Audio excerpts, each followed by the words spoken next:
আসসালামু আলাইকুম বন্ধুরা, কেমন আছেন সবাই? আশা করি সকলেই ভালো আছেন। আপনারা দেখছেন এমএস ভয়েস মিডিয়া। তো আজকে আমাদের গল্পের পর্ব হলো পৃথিবীতে প্রথম হত্যা কিভাবে হয়েছিল এবং লাশ দাফন কিভাবে হয়েছিল। তো চলুন বেশি কথা না বলে আমাদের মূল গল্প শুরু করা যাক। জান্নাত থেকে পৃথিবীতে আগমনের পর হযরত আদম আলাইহিসসালাম ও বিবি হাওয়া আলাইহিসসালামের সন্তান জন্ম হতে লাগলো। তাদের প্রথম গর্ভের সন্তান হলো কাবিল। সে পৃথিবীতে প্রথম হত্যাকারী। তার পেশা ছিল জমি চাষবাদ করা। এবং দ্বিতীয় গর্ভের সন্তান হলো হাবিল। তার পেশা ছিল ভেড়া বকরি চড়ানো। এভাবে পৃথিবীতে ধীরে ধীরে মানুষ বাড়তে লাগলো। কিন্তু এখানে দৃশ্যতে একটি সীমাবদ্ধতা থেকে গেল। আদম ও হাওয়া যেহেতু পৃথিবীর প্রথম মানবী, তাই তাদের পরের প্রজন্ম যত সন্তান জন্ম হবে তারা সকলেই ভাই বোন। ইসলাম নিয়ম অনুসারে ভাই বোনের মাঝে কখনোই বিয়ে হয় না। সেই হিসেবে এটি হতো পৃথিবীর শেষ মানব প্রজন্ম। এরপর মানবজাতির বিলুপ্ত হয়ে যেত। কিন্তু এখানে তো পুরো মানবজাতির অস্তিত্বের প্রশ্ন, তাই বিশেষ একটি ব্যবস্থার মাধ্যমে এর সমাধান করা হলো। বিবি হাওয়ায়ের গর্ভে তখন সন্তান জন্ম নিত জোড়ায় জোড়ায়। প্রতি জোড়ায় একজন ছেলে আর একজন মেয়ে জন্ম হতো। একই জোড়ার ছেলে ও মেয়েরা পরস্পর বিয়ে করতে পারবে না। বিয়ে করতে হলে ভিন্ন জোড়ার কাউকে বিয়ে করতে হবে। কাবিল ও হাবিল ছিল ভিন্ন জোড়ার, তাই তাদের ব্যাপারটা স্বাভাবিক নিয়মেই সমাধান হয়ে যায়। একজন আরেকজনের জোড়ার মেয়েকে বিয়ে করবে। কিন্তু এখানে একটি সমস্যা দেখা যায়। হাবিলের জোড়ার মেয়েটি তেমন সুন্দরী ছিল না। সে তুলনায় কাবিলের জোড়ার মেয়েটি ছিল অনেক বেশি সুন্দরী। নিয়ম অনুসারে হাবিল অধিক সুন্দরী মেয়েটিকে পায় আর কাবিল পায় কম সুন্দরী মেয়েটিকে। কিন্তু কাবিল বেঁকে বসে। সে হাবিলের জোড়ার মেয়েটিকে বিয়ে করবে না। যেভাবেই হোক নিজের জোড়ার সুন্দরী মেয়েটিকেই বিয়ে করবে। এমতো অবস্থায় পিতা হযরত আদম আলাইহিসসালাম একটি মীমাংসা করলেন। তাদের দুজনকে আল্লাহর নামে কোরবানি দিতে বললেন।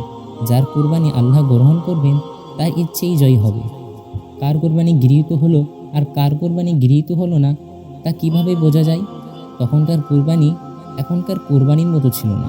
সে সময় কোনো জিনিস কোরবানি দিলে আসমান থেকে আগুন এসে ওই জিনিসকে পুড়িয়ে দিত। কোরবানির বস্তুকে ভূমি থেকে উপরে কোনো স্থানে উপস্থাপন করা হতো। আকাশ থেকে আগুন এসে যদি বস্তুকে পুড়িয়ে দিত তাহলে বোঝা যেত আল্লাহ কর্তৃক কোরবানি গৃহীত হয়েছে। পিতা আদম আলাইহিসসালামের দেওয়ার মীমাংসা অনুসারে তার উভয় কোরবানি বস্তু উপস্থাপনা করলো আল্লাহর কাছে।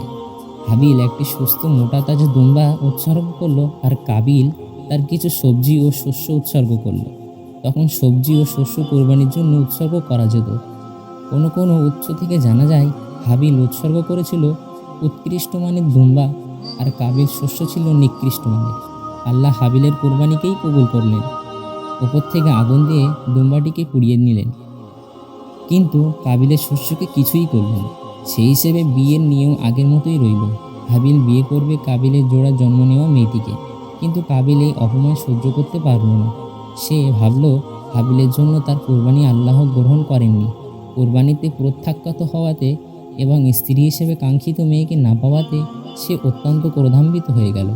ক্রোধের বশে হাবিলকে সে বলল, তোর ইচ্ছা কোনোভাবেই আমি পূরণ হতে দেব না।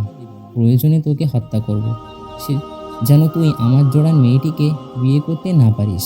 কোনো কোনো উৎস থেকে জানা যায় তাকে এমন সর্বনাশা ভাবনা উস্কানি দিয়েছিল সেই পাপিষ্ট ইবলিস শয়তান। কাবিলের এমন আচরণে হাবিল অনেক সুন্দর উত্তর দিয়েছিল। সে বলেছিল, আল্লাহ তাদের কোরবানি কবুল করেন যার উদ্দেশ্য সৎ। আর তুমি আমাকে হত্যা করার উদ্দেশ্যে আমার গায়ে আঘাত করলেও আমি তোমাকে কিছুই করব না, কারণ আমি আমার প্রতিপালককে ভয় করি। কিন্তু এ কথায় কাবিলের উদ্দেশ্য কোনো পরিবর্তন হলো না। ক্রোধের বশবর্তী হয়ে সে হাবিলকে হত্যা করে বসল। তো চলুন এবার জেনে নেওয়া যাক কিভাবে তার লাশকে দাফন করেছিল। হাবিলকে মেরে ফেলে কাবিল ভয়ানক বিপদে পড়ে গেল।